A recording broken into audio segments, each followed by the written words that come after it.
मुफ्ती साहब के YouTube channel को सब्सक्राइब कीजिए। मुफ्ती अताउर रहमान कासमी। मुस्लिम सेवा संगठन की ओर से एक जन आक्रोश रैली। पैगाम है हिंदुस्तान में मोहब्बत भाईचारे का, जो था, जो है, जो रहेगा। चंद मुट्ठी भर लोगों की वजह से एक सांप्रदायिकता का जो माहौल फैलता जा रहा है, उससे कहीं ना कहीं दिल भी टूट रहा है। ऐसे में इंसानों ने हक की आवाज़ निकालने की कोशिश की। हमारे साथ बहुत सारी नुमाइंदगी आपके सामने अभी अपनी बात रखी गई। हमारे साथ मुफ्ती अताउल रहमान साहब हैं जो सहारनपुर से आए हैं, और उनसे बात करते हैं सीधी आज की रैली को लेकर। सर खैर मकदम हमारे चैनल पर, और शुक्रिया हमसे बात करने के लिए। आज का मेन पैगाम क्या जाता है आपकी ओर से? मुस्लिम सेवा संगठन ने जो ये प्रोग्राम आयोजित किया है, ये आज का ये प्रोग्राम पूरे मुल्क को हम मीडिया के ज़रिए से और सोशल मीडिया के ज़रिए से, नेशनल मीडिया के ज़रिए से हम ये अपना पैगाम पहुंचा देना चाहते हैं कि मुल्क को संविधान के तरीक़े पर चलाया जाए। मौलाना कलीम सिद्दीकी साहब, जिनको अलग अलग तरीके के आरोप में पुलिस किस तरीके पर एटीएस उठाकर ले गई है, हम उसके ख़िलाफ़ हैं। उस काम को संविधान के दायरे में और आईने में किया जाए।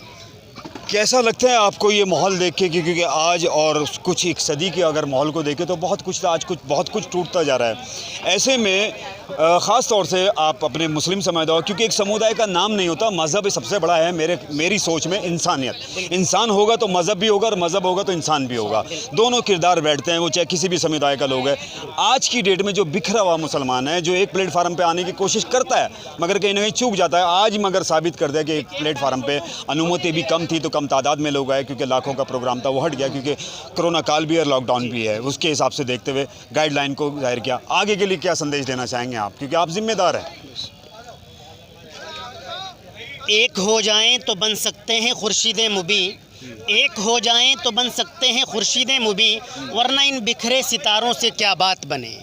हम संप्रदाय की बात नहीं करते हैं, लेकिन इतनी बात ज़रूर करते हैं कि अपने हक़ की आवाज़ को बुलंद करने के लिए तमाम उम्मत मुस्लिमा को, तमाम लोगों को और सेकुलर लोगों को, हिंदू भाइयों को, उन हिंदू भाइयों को जो संविधान को बचाना चाहते हैं, मुल्क की बका चाहते हैं, वो तमाम लोग एक प्लेटफॉर्म पर आएँ, इत्तिहाद के साथ आएँ, एकता के साथ आएँ, और जो सरकारें गलत कर रही हैं उन्हें वोट की चोट पर उन्हें पैगाम देने की कोशिश करें कि अगर हम इलेक्ट करके पहुंचाना जानते हैं तो इलेक्ट करके हम हटाना भी जानते हैं। इस बार क्या परिवर्तन होगा चुनाव में आपकी ओर अगर देखा जाए तो?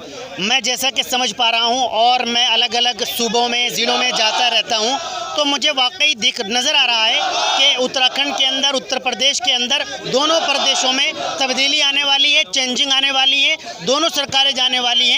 दूसरी जो सरकारें आएंगी, जिन्हें हम इलेक्ट करेंगे, वो हमारे लिए सही काम करेंगी, ऐसी हमें उम्मीद है। शुक्रिया हमसे बात करने के लिए। ये थे हमारे साथ मौलाना साहब, जिन्होंने अपनी बात में, अपनी तकरीर में रखा कि वाकई में इंसानियत है तो ईमान है, और ईमान की सबसे बड़ी पहचान इंसानियत है। जब हम पे इंसानियत काबिज़ रहेगी तो इंसान होकर हम इंसानों की मदद के लिए तैयार खड़े रहेंगे। क्योंकि ये आज की रैली किसी एक समुदाय के लिए नहीं है, ये रैली है हिंदू मुस्लिम भाईचारे के लिए। जो छोटी सी मुख्तसर सी लोग हैं, वो चाहे किसी भी समुदाय के हैं, जो अपनी सांप्रदायिकता